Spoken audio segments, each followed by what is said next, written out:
On February 6, 1952, King George VI was found dead in his bed at Sandringham House. He was 56 years old. The official cause announced to the nation was coronary thrombosis, a blood clot that stopped his heart while he slept. What the palace carefully left out of that announcement was this: 5 months earlier, surgeons had removed the king's entire left lung. They'd found what they called structural changes. The word they wouldn't say, the word that never appeared in any official bulletin, was cancer. George VI had been a chain smoker since adolescence, and within hours of his death, his widow began telling a very different story. A story about murder, not by tobacco, by betrayal. The killer, in her telling, wasn't nicotine. It was her husband's own brother. If you've ever suspected the Queen Mother was a hypocrite, that something about the beloved national grandmother didn't quite add up, you weren't imagining things. You were right. And for decades, the media gaslit you into thinking you were the problem. So let's look at what was always there to see. Elizabeth Bowes-Lyon, transformed from Queen Consort to Queen Mother at 51, spent the next 50 years of her life nursing one particular grievance with almost religious devotion. She told confidants, courtiers, and eventually anyone who'd listen that Edward VIII's abdication in 1936 had placed an impossible burden on her shy, stammering husband. A burden that literally killed him. The stress of kingship, forced upon a man who never wanted it, had destroyed George VI's health. This was her gospel. She repeated it with unwavering conviction until her own death in 2002. Here's the thing about that narrative. It has a certain emotional logic. Grief seeks villains. Edward's abdication really did thrust George VI onto a throne he dreaded. Nobody disputes that, but there's a rather significant detail the Queen Mother chose to overlook while pointing her finger at Edward and Wallace across 5 decades. She had spent those same decades drinking and smoking alongside her husband, enabling and participating in the very habits that actually destroyed his lungs. The woman who blamed stress watched George VI smoke himself into an early grave and never once suggested he stop. Let's talk about what actually killed him, in detail. In September 1951, Sir Clement Price Thomas, one of Britain's most distinguished thoracic surgeons, performed a pneumonectomy on the king. The palace announcement on September 23rd was a masterpiece of medical euphemism. Structural changes in the lung. The king has undergone an operation. Nothing about cancer. Nothing about the grim prognosis that any competent physician would have understood. The word malignancy was forbidden. George VI was never told his diagnosis. Common practice then. Also convenient for a palace obsessed with image management. The king went to his grave believing he'd had some vague lung trouble that surgery had fixed. Meanwhile, his doctors knew the truth. The cancer had almost certainly spread. Medical assessments noted that hemoptysis, coughing up blood, continued after the operation. That's not what happens when you successfully remove a contained tumor. That's what happens when cancer cells have already migrated to the remaining lung and are eating through tissue and blood vessels. When he died 5 months later, the palace stuck with coronary thrombosis as the official story. Clean, simple, dignified. A 2021 peer-reviewed pathology assessment has since suggested he more likely died from complications of metastatic lung cancer, possibly a pulmonary embolus or massive intrathoracic hemorrhage. But the semantics matter less than the underlying reality. George VI was a man whose body had been systematically destroyed by decades of heavy smoking. He started as a teenager, like most men of his class, at a time when tobacco wasn't just acceptable, it was sophisticated, calming, encouraged. He was a chain smoker by every definition, lighting each new cigarette from the dying ember of the last.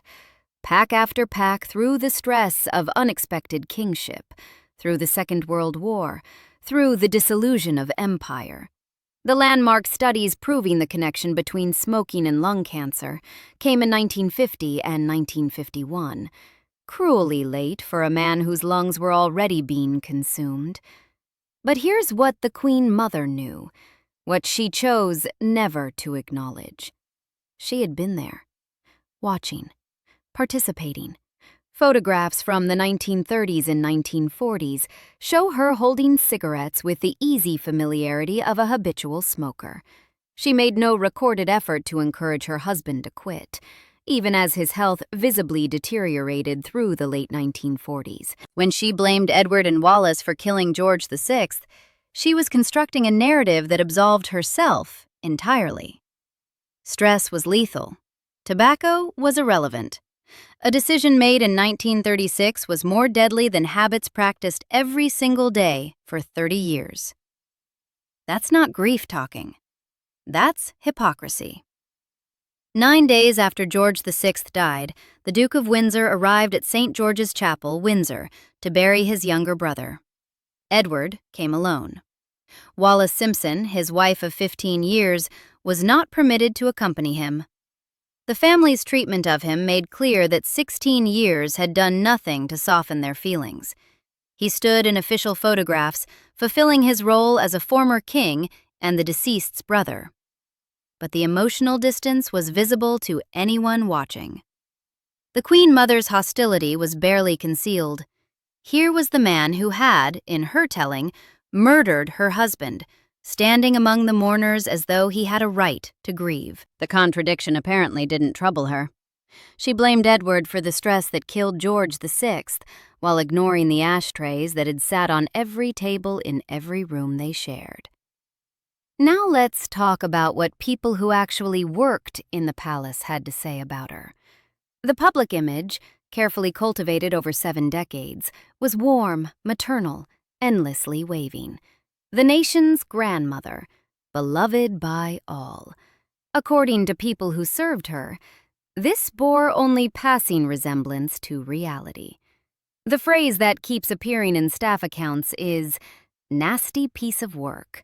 It surfaces in memoirs, in off-the-record conversations with journalists, in the carefully hedged assessments of royal watchers who learned to read between the lines.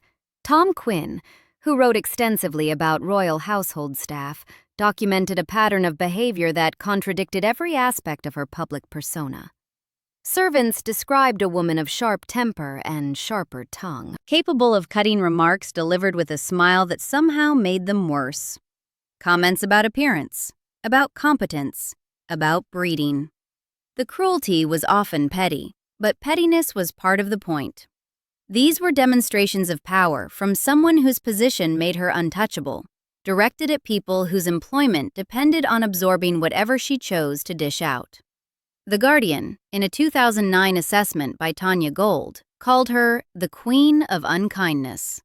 But perhaps no case illustrates this better than what happened to Marion Crawford. Crawfie, as the royals called her, had been the royal nanny to Princess Elizabeth and Princess Margaret. Crawford published her own memoirs. The Queen Mother's response was total annihilation. Crawford was cut off completely. No contact. No acknowledgement that she had ever existed. Letters went unanswered.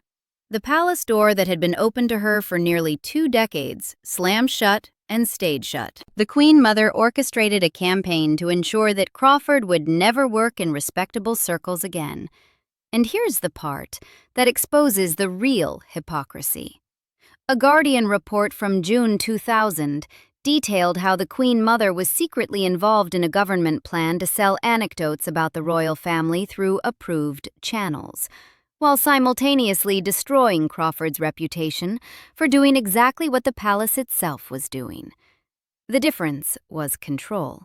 Crawford had spoken without permission. That was her crime. Not the content, the independence. The hypocrisy so brazen it would be funny, if it hadn't ruined a woman's life. What emerges from these accounts is someone who understood, with cold clarity, that image was everything. She could behave however she wished behind closed doors, because no one who mattered would ever tell. She was a woman of her time and class, which is to say, someone who believed utterly in hierarchy and her position at the very top. But even by the standards of aristocratic entitlement, her behavior stood out. And then there's the lifestyle. After George VI's death, the Queen Mother established herself at Clarence House in London. There she constructed a daily existence that bore absolutely no resemblance to the frugal, duty-bound image she projected. Her drink of choice was Dubonnet and gin. The first appeared before lunch, the last considerably after dinner.